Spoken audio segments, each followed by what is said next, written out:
Davis and Brandon Pegues.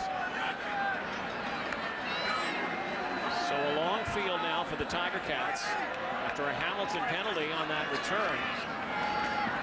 Burris, the pump fake again, and goes over the middle, and Chip Cox has an interception. And another turnover deep in Hamilton territory.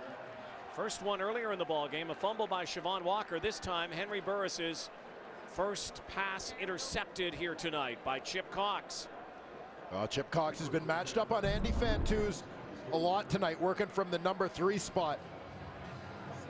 You see Hebert come up the middle on the blitz. That forces Burris a little bit out of his rhythm. Coburn picks him up, but that flash takes him out of his timing. Chip Cox able to step underneath Andy Fantuz to make the play here, courtesy of that delay created by the Hebert blitz. I didn't know the whole game, right? No. I didn't even do no step. Look, he pumped the sling. So again, Anthony Calvillo looking to make the Tiger Cats pay. Victor Anderson goes up the gut. Again, Victor Anderson playing in place of the injured Brandon Whitaker. What a loss for the Alouettes. Whitaker on with a tear in his knee. Anderson's third start. Has not looked out of place at all, particularly last week, 2 touchdowns against the Toronto Argonauts. And so much has been said about the importance of familiarity with the offense to the person filling this role. You look, when they needed a little bit backup support behind Anderson when Whitaker got hurt, brought back Chris Jennings and you met Emmanuel Mark, a couple guys who had been with the team in the past. Anderson trying to plow forward, will not. It's going to be third and about 3 yards. And the offense is staying out. Mark Tressman is not bringing in the field goal unit. This is a good 3 yards, maybe almost 4 yards here, and the Alouettes are deciding to go for it here. Going no huddle, trying to prevent the Ticats from getting short yardage personnel off the field.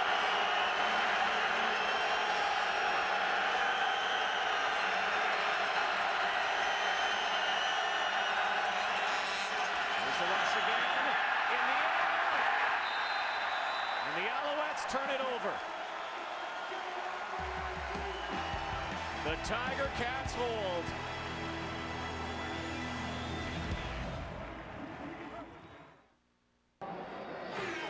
Brandon Pegues, acquired a couple weeks ago from the BC Lions, looking to inject a little spark to this Tiger Cat defensive line, and here he does. He's working against Michael Ola. He's in at right tackle in place of an injured Jeff Parrott. Pegues gets on the inside shoulder a little bit, gets the right hand up to tip this football, snuffing out the Alouette drive.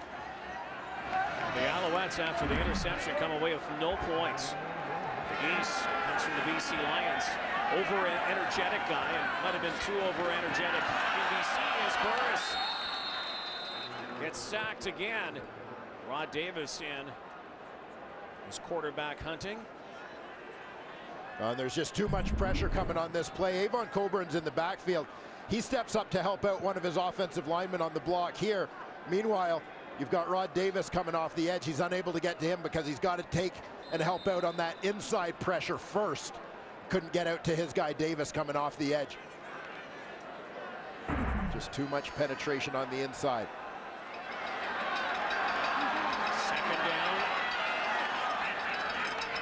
Defenses have stiffened here in this second half. Chris Williams trying to get a couple blocks. He does, but he's shoved out of bounds just past the initial line of scrimmage. So now the Alouettes should get some good field position. Alouette defense holds Josh Bartel. Going to be punting from just outside his own end zone. Option of taking a safety still exists, but expect to see Bartel kick this one away. He's got such a big foot. This one kind of off the side a bit. Trent Guy's got a seam, and he's got some room. Look out here with Bartel. Trent Guy is brought down inside the 20, so the Alouettes will threaten again, and Josh Bartel had to make the tackle kind of like his Aussie Rules football days. Speaking of that, it's the grand final of Aussie Rules football tonight. Josh Bartel, a former Aussie Rules footballer. Later tonight on TSN, live at 11:30 Eastern, 8:30 Pacific, the Sydney Swans take on the #1 ranked team, the powerful Hawthorn Hawks. Sydney Swans, by the way, have a Canadian, Mike Pike from Victoria. That's later tonight. Well, if Canadian football can take an Aussie Rules player, then I guess Aussie Rules can take Mike Pike from Victoria. Yes, they can. Josh Bartel's first season kicking footballs in Canada. That time he had to make a tackle. Trent Guy was in the house for the second straight week on a return. Last week against Toronto, a missed field goal. Well, Tiger Cat defense held up once. Stacked up with tough field position. Have to come up big again, knowing Montreal's going looking for the end zone. Mark Trestman and his team don't want to settle for threes. Down 17, 20 minutes to go.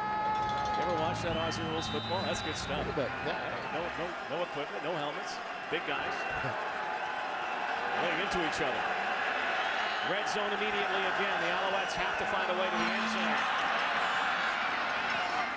Plowing away is Chris Jennings. Spent some time in the National Football League, also in the United Football League. Jennings again, this offense now, this backfield put together thanks to General Manager Jim Popp and his scouting abilities. Well, Chris Jennings, a guy who had spent some time with the Owls back in 2009, so had some familiarity with the system, so it becomes a little easier to plug him in. There he is again. Jennings lost the football, got it back. Has to be difficult, though, for a guy, you're on the sideline, you haven't played for a while, and then suddenly they say, here, it's your turn. Jennings is getting his turn to touch the football here. And it will be 1st and goal. And the reason that Jennings is in that backfield, Victor Anderson is on the bike, but he's being tended to on the sideline. Well, the Alouettes failed close in last time. A lot of audibles here tonight for Calvillo. Takes another look. And Jennings scores. Has the touchdown. 3 straight carries for number 32. And he's into the end zone to make this closer. A fresh set of legs gets the job done for the Montreal Alouettes, but again, you look at this game, Montreal scores their 3rd touchdown of the ball game. 3 times they've also been essentially gifted a short field, whether through turnovers or special teams. Capitalized on 2 of those opportunities, most recently the Chris Jennings touchdown. Well,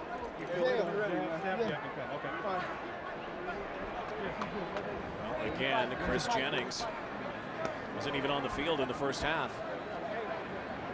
We gotta finish now. Inserted into the lineup. Darren Diedrich was the scratch here tonight. Jennings finds the end zone. There it is. Get him. That's the big horse. Yeah, big horse. And like you have said many times, Some of that.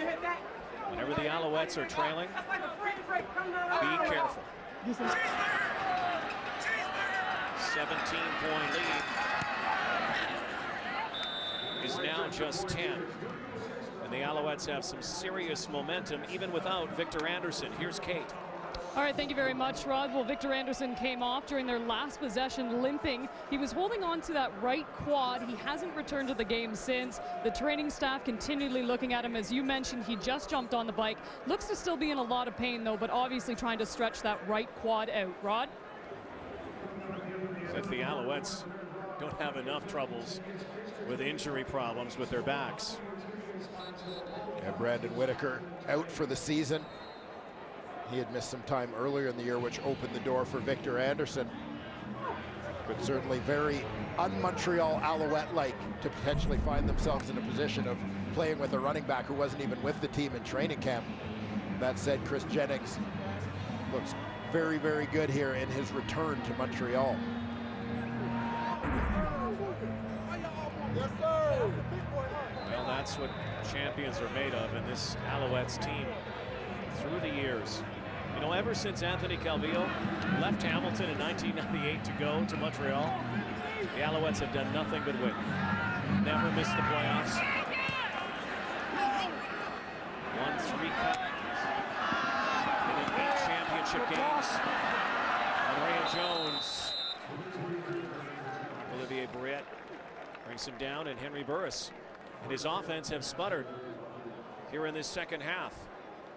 Well, this has been the challenge for the Hamilton Tiger Cats, is playing 4 quarters at a high level. We saw it in the first half. They churned away. Alouettes essentially didn't stop them in the first half. Never forced them to punt, scored points on 5 of 6 possessions in that first half. Can't afford to let things get away from them in the second half.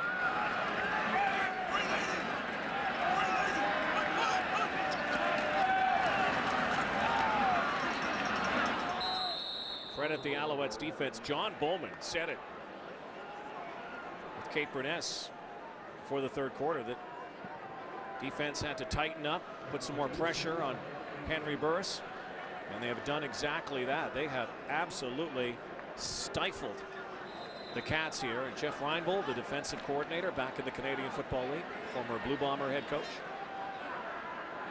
A guy, longtime CFL assistant, has spent much of the last decade coaching NCAA football. Rush again, and Bakari Grant has it. Henry Burris finally stretches this Montreal D here in the second half. Under 2 minutes to play in the third quarter. This could be the little offensive spark the Hamilton Tiger Cats needed. Bakari Grant to catch and run. Big receiver, battled injury troubles early in the year, had some drops in his first game back. Certainly enjoying one of his best outings of 2012 here tonight.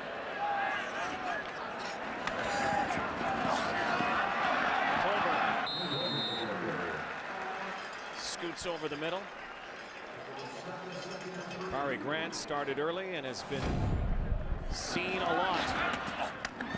Yeah, a couple early catches for Grant helped set up the Tiger Cats' first touchdown of this ball game.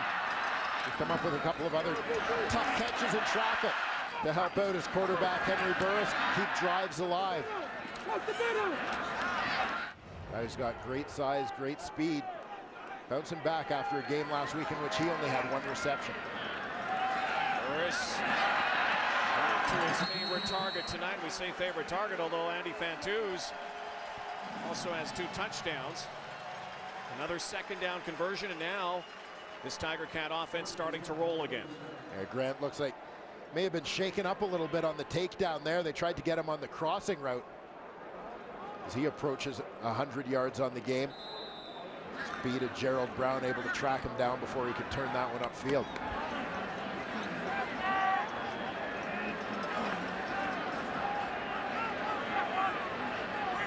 First and 10 for Burris. 36. And nowhere to roam as Kyrus Hebert came forward at free safety. And behind the play, some hostilities. There's been some bad blood after whistles. Well, Chip Cox just took a heck of a shot at Sam Giguère. This is after the play. Giguère, the receiver, starts off in the slot. Chip Cox heads deep in coverage. The two of them get tangled up. Just off screen. Got into it. Cox took a shot at the Tiger receiver. Barring penalty, final play of the third quarter. Burris had time to run, delivers outside for Giguère, and guess who tackles him? So Chip Cox and Samuel Giguère renew their rivalry. That's 3 quarters complete here at Iverwin Stadium in Hamilton tonight. Montreal Alouettes the only score in that third quarter, making it a tighter game. Hamilton on Wendy's Friday Night Football.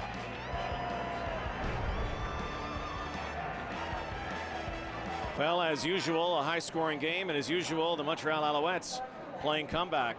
31-21 now. Tiger Cats heading to the fourth, and Dwayne, it's one of the issues for the Hamilton Tiger Cats this season, their inability to close football games, particularly when leading after three quarters. Yeah, a team that only 3-3 so far this season when leading after three quarters, and you saw those numbers. The Hamilton Tiger Cats statistically have dominated this football game, except a couple of turnovers, giving the Alouettes a short field that have allowed them to stay close in this ball game. You can't afford to give Montreal gifts. There's nothing that makes you more nervous when you have a lead than Anthony Calvillo and that group playing against you. Calvillo looking to try and get himself in some sort of rhythm as well, though, here in the fourth quarter. He's only thrown consecutive completions twice in this ball game. Dwyer normally goes on long streaks of high percentage passing. First and 10, though, the Cats inside the red zone. They've been very efficient here. Burris, slant pattern, Stella, touchdown! The second for Dave Stella tonight. A little Oski wee wee.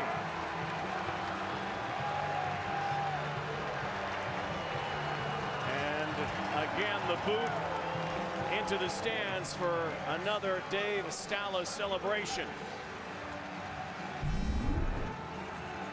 Dave Stella lines up. Number 2 receiver to the field. He's going to come across the middle here. Henry Burris throws the strike, and watch the nose for the end zone here. Stella just goes into that Bermuda triangle of defenders, confident that he's going to come out the other side with 6. So Stella has 2, Fantuz has 2. Henry Burris has thrown 5 touchdown passes here tonight.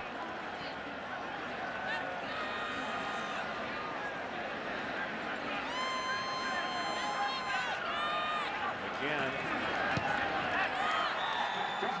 a good response from the Cats. Hey, Chris, we got you, buddy. We ain't done yet. 38-21. Yeah. The 17-point lead is restored. And a quick message there for teammate Chris Robocamba, called away to a family emergency. A little something here for the Ticat faithful. Doing his best Pigskin Pete impersonation. You played here. Do you remember the chant? Oski wee wee. Oski wah wah. Holy Ticats. Mackinac. Oh, I missed the Holy Mackinac. Tigers eat 'em raw. And it goes back to the days when the Hamilton Tigers were around. So Dave Stella. Hamilton Tiger Cats lethal in the red zone tonight. Yeah, 5 of 5 in terms of getting the job done in the red zone here tonight. Go make a play. So just when it was looking a little nervous for Henry Burris, 6 times in his CFL career, he's thrown 5 touchdown passes. He may not be done here. Every time the Cats have hovered near the goal line, he's gone to the air and found a recipient for a touchdown. That's Henry Burris's 10th touchdown pass against the Montreal Alouettes this season. Okay, Trent Guy, it's your turn. Carves his way up near the 33-yard line. Anthony Calvillo, this game again looking a lot like that game back in July, their first meeting. Calvillo having a hard time hearing the speakers in his helmet. Can't hear. Having a hard time getting the ball to his receivers. The second half, just 1 of 4 since the break. He's going to get a break here. Again, the quarterbacks do have speakers in their helmet, able to hear the instructions, plays from up high. Mark Beswick is injured right now. We'll step aside and come back to Ivor Wynn Stadium.